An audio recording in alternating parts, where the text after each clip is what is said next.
On May 29th, 2025, I bought my first house at the age of 23. 22? How old was I? I worked my cheeks off to get myself into a position where this was even possible, and I could not have done it without the support of my partner and friends and family along the way who could help me throughout my journey with pure love. I've compiled a little list of things here that I've learned in the first year of homeownership, things that I didn't think of, things that you could expect if you're buying your first home, or if you already bought your first home and you're just living in it right now. I'm trying to find the right way to say this because I don't want it to sound like rude or anything, but I feel like older people have put it in our heads that it is a very daunting, scary, super stressful, unbelievably expensive, painful, anxiety-inducing, crap-inducing experience. And it's not. So in 2024, I moved into my girlfriend's apartment, which would have been the second or third time that I was living away from home. And we lived there with another roommate. We did so for about 6 months before the roommate left, and it was expensive. It was a nice place. We had a little townhouse, 3-bed, 1.5 bath. It was like an up and down stairs, but we were paying, I believe, all said and done, around $2,200 once all the bills were paid to like stay in. It was the rent, it was the electricity, I think we paid water. I don't know. It was $2,200 a month, and it was a lot of money for a place that we didn't own. At the time, my partner was not making very much money at all. Not that the responsibility fell on me, but I was trying to make sure that she didn't drown, because that's not good. Anyway, we lasted about 2 months in that situation where we were thinking long and hard about what exactly we wanted to be doing, and realized that this wasn't sustainable, because at this rate, it would take us 40 years to save up for a down payment for a house, because all the money was going straight out the window into the landlord's pocket. Now, $2,200 is excluding the car, it's excluding gas, food, cat poop products, fun. I'm not a partier, but we couldn't party if we wanted to. There was no money for that at all. So I was very fortunate enough to have my parents let us come home and spend about 6 months banking every dollar we could, living super frugally, did all the chores for them just to try to take some pressure off of their lives and try to stay out of their way, because one thing about me is I love independence. I don't like asking for help.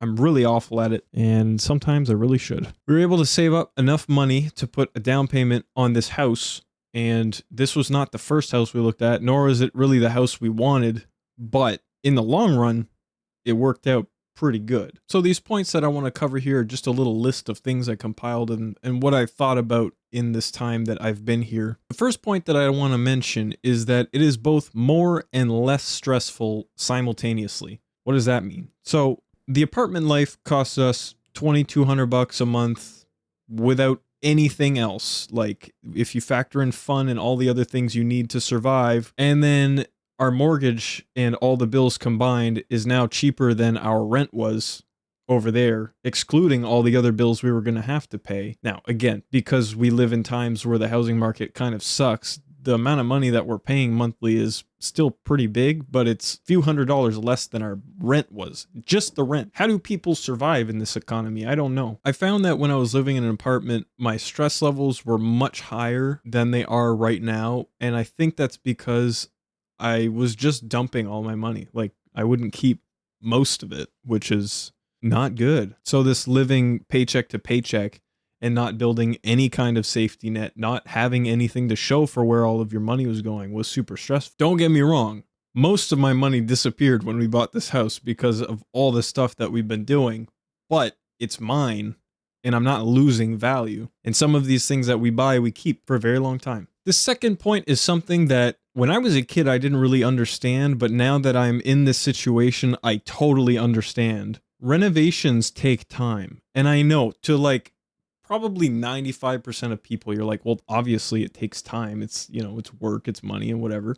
But when I was a kid and my parents were working on something in the house, I was like, why is this taking, why is this taking a month? Why is this taking a month?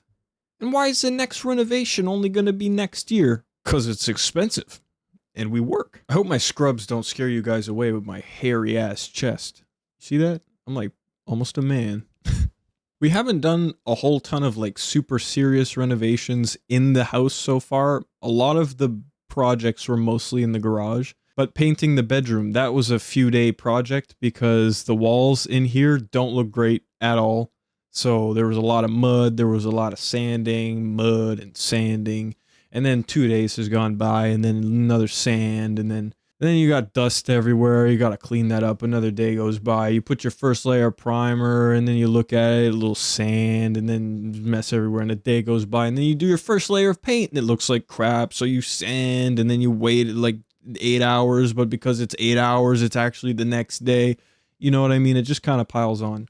We did the renovation in the kitchen where we cut a hole in the wall. Well, you wonder why things look so weird for so long, because sometimes you don't even know what you're doing.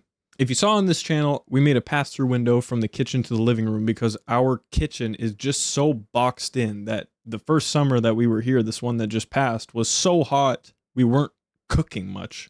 It was like salads, like anything that could be like cold, that's what we wanted because it was really hot in Atlantic Canada last summer. But stuff like that.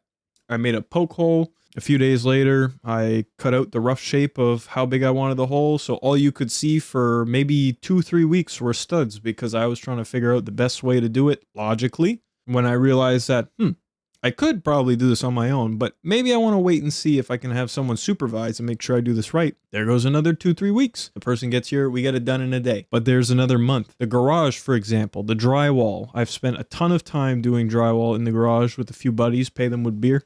It's good. It's good payment. Beer and supper. Boys go crazy for that. I think I started the drywall in the garage probably around August, September, and I might have put up the last sheet in December or January. Just because it's really like I have time for it here and there, and sometimes you're alone, one sheet of drywall. If you've never done drywall before, it's pretty heavy if you don't have the technique down. Is it looking great? No, but it's $9,000 cheaper than it was gonna be if I got someone else to do it, so I think I won there. All that being said though, just make sure that when you do buy your first home, or if you're in your first home, you maybe lower your expectations a little bit. Because we kind of came in seeing all the things that we wanted to change. A year later, we're understanding why things take so long to change. Because at the end of the day, we're all human, and you need to have the energy to make the things happen, right? I worked all summer in the yard trying to fix the previous owner's lack of care. And this spring, starting again, the lawn's awful.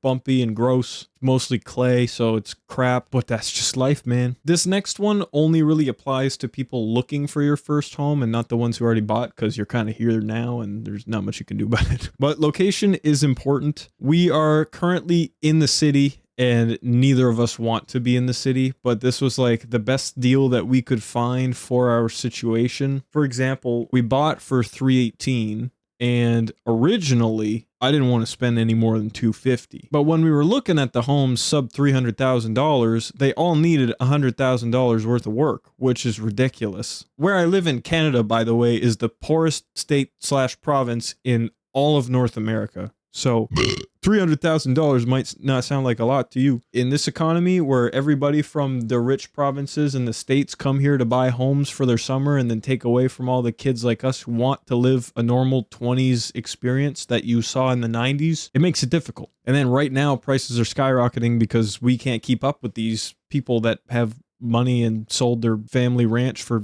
$25 million. So all that to say, we're not where we want to be, and in hindsight, if I could have done anything differently, maybe wait a month or two more just to see if I could find something out of town that I wanted more. But hindsight's always 20/20. Now, the next thing, you've heard it a million times from all the people, but that's just because it's true. Things break. Now, obviously, things break. What kind of point is that? Things might break as you're moving in. Because you're moving. You might have bought your house because things were gonna break. Oh, there's conspiracy theories out here. Since we moved to this house, we've had to replace the dishwasher, the microwave. I had to tear out the stairs in the garage. We have to tear out the garburator now. The garbage disposal. I don't know if that's a Canadian term. Do other people call it garburator? The sump pump stopped working at one point, which is awesome because there was a basement full of water, which is awesome. It's so awesome. So awesome. Thankfully, it's like an unfinished like crouch space. So it was all concrete and I was able to drain it. But like stuff was still underwater and that's really annoying. Just keep it in mind. Things break. Next is the tool investment. I have spent close to $8,000 on tools just for random projects that you got going on. Sometimes you think you got stuff and then you don't. Make sure you bank some money for tools if you want to do projects, or maybe wait until you've got the money to buy tools to do projects before you start the project. Ask me how I know.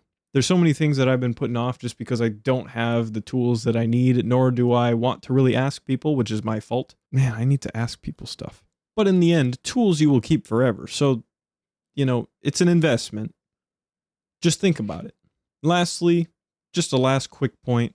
Make sure that you learn to love your space.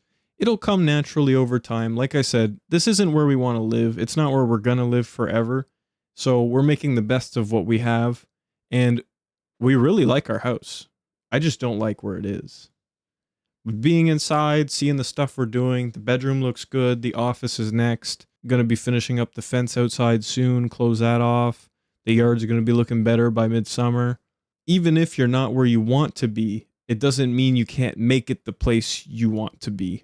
And I think that's important. So don't let all the older folks tell you that this is the decision that you're not ready for and that you can't do it yourself.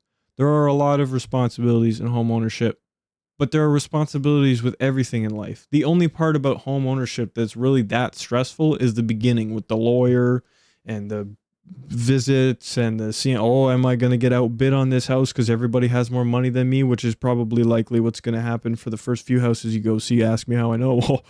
But the point is, things will find a way to work themselves out, and eventually you're going to end up in a situation that you will be happy with, because otherwise you just don't buy a house. It's really that simple. This was a short video, but it's been a little minute since I posted, and I'm still working on a few projects for this channel, so bear with me. These other projects are coming.